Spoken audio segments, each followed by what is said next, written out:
Hello friends, welcome to రుచి వంటిల్లు. ఈరోజు మనం ఒక ఉల్లిపాయ, ఒక టమాటా వేసి చాలా టేస్టీగా రైస్ ఎలా తయారు చేసుకోవాలో చూద్దాము. ఈ రైస్ని మనం పిల్లలకు లంచ్ బాక్స్లోకి పెట్టడానికి బాగుంటుంది. ఇంట్లో ఏమైనా కూరగాయలు లేనప్పుడు చాలా సింపుల్గా కూడా ఈ రైస్ని చేసేసుకోవచ్చు. టేస్ట్ కూడా చాలా బాగుంటుంది. సో లేట్ చేయకుండా వీడియోలోకి వెళ్ళిపోదాం.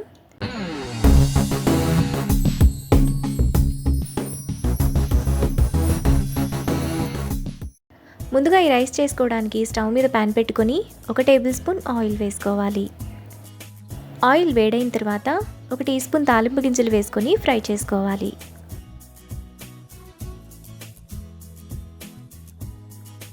తాలింపు గింజలు వేగిన తర్వాత 1 టేబుల్ స్పూన్ పల్లీలు, 4-5 జీడిపప్పు, 1 రెమ్మ కరివేపాకు వేసుకొని ఫ్రై చేసుకోవాలి.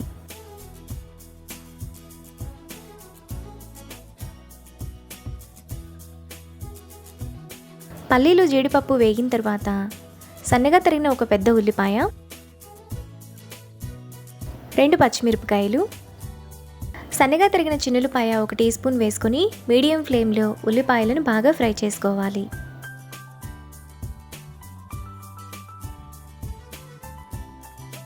ఉల్లిపాయలు ఈ విధంగా వేగిన తర్వాత అందులో 1 కట్ట మెంతి కూరను కడిగి ఇలా సన్నగా కట్ చేసుకొని వేసుకోవాలి. ఇప్పుడు టేస్ట్కి తగినంత ఉప్పు వేసుకొని 1 నిమిషం పాటు మీడియం ఫ్లేమ్లో ఫ్రై చేసుకోవాలి. మీరు మెంతికూర ప్లేస్లో వేరే ఆకుకూరలు ఏవైనా వేసుకోవచ్చు. మెంతికూర వేగిన తర్వాత అందులో సన్నగా తరిగిన 1 టమాటా వేసుకొని టమాటా మెత్తగా అయ్యేంత వరకు కలుపుకోవాలి.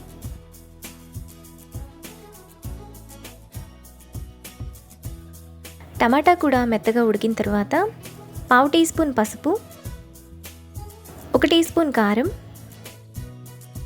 1 టీ స్పూన్ గరం మసాలా వేసుకొని మసాలా అంతా కలిసేలా బాగా కలుపుకోవాలి.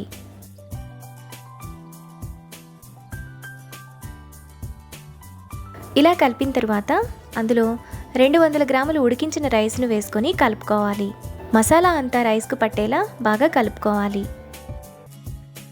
ఈ రైస్ను పిల్లలకు లంచ్ బాక్స్లోకి పెట్టడానికి బాగుంటుంది. మిగిలిపోయిన రైస్తో కూడా ఈ రైస్ను చేసుకోవచ్చు.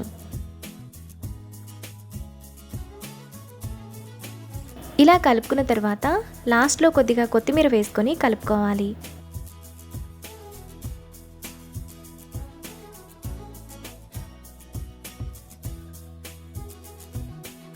మనకు చాలా టేస్టీగా రైస్ రెడీ అయిపోయింది.